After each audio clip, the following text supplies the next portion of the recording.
What's going on, everyone? Chris from Pickdawgz.com here with a free pick in the Boston College versus Louisville college basketball matchup going down Wednesday, February 5th, 2025. Just a reminder, if you haven't already, make sure you're subscribed to our channel and smash that thumbs up. And if you're looking for my best bets, the games that I love, head to Pickdawgz.com.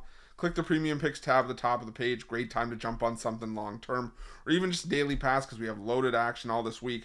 The NBA and NHL are headed towards their respective breaks coming up later this month. We've got great college hoops action all week, so make sure that you jump on board, whether it's with a daily or a long-term pass. Remember to use the promo code PICK at checkout, 15% off your purchase. We've also got products for those who make big bets and for those with big bankrolls, those looking for a VIP experience where you're going to get things like late alert plays closer to game time, or we're going to track line movement for you, try to get you the best possible number compared to the closing line. So if that sounds like something that you're interested in, text the number on the screen for more information, even if it's just to find out if it's right for you. But let's get to this one between Boston College and Louisville. Boston College 10-11 on the year after picking up a 77-76 win at home over Florida State in their last matchup, while Louisville comes into this one off a 77-70 loss to Georgia Tech in their last matchup, losing outright as 9.5-point favorites. I remember that game well because that was my play of the day on the weekend, and you know, Louisville just came out and fell flat in that game. I think that's, just the long and short of it.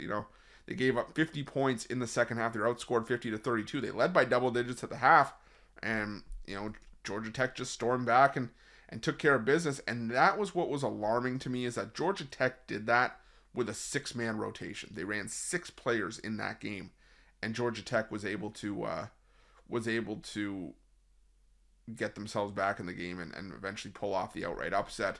While Louisville runs a bit of a deeper bench, but not by much, and you gotta have more production from guys in the lineup like Rain Smith and James Scott. They both had just 3 and 2 points respectively. You had 4 double-digit scores for Louisville, but it just felt like there was something lacking from Louisville in that game in the second half. But I think this is a spot where Louisville bounces back. The thing about Boston College is that this is a Boston College team that in conference play, has had some of the worst defensive numbers in the conference. I mean, it's been tough to look at a lot of these percentages that Boston College has allowed. Second worst in the conference in 3-point defense, third worst in 2-point defense, and dead last in letting teams get to the foul line. Now, the big one is the 3-point defense that they are second worst in. They're allowing teams to shoot 39.1% from 3-point range, because I'm going to keep preaching it. Louisville earlier on this season looked like they were having trouble in the non-conference portion of their schedule when they were making steps up in competition and stuff like that. They were having trouble because the 3-point shots weren't falling, and that's what this Pat Kelsey offense is predicated on. It's been like this at Winthrop and Charleston. Pat Kelsey teams shoot a lot of threes, and Louisville, it was a new look Louisville team that was trying to get used to this philosophy, and early on the shots weren't falling. I mean, that's why they're shooting 36.4% from 3-point range in conference play, but the season-long number is still just at 31.8%. So it just goes to show you how poorly Louisville was shooting from behind the arc in non-conference play. And this is still a team that nationally has the 4th highest 3-point shot rate. So 51.4% of their shots are going up from behind the arc. So in conference play, that number's around 49.6%. It leads the ACC. But they're also the most point-dependent team on 3-pointers. They live and die by shooting the 3. But that being said, Boston College, does give up their fair share of threes as well. And I think that, giving up 39.1%, this is a spot where Louisville can make you pay. Louisville's defense has also been top-notch.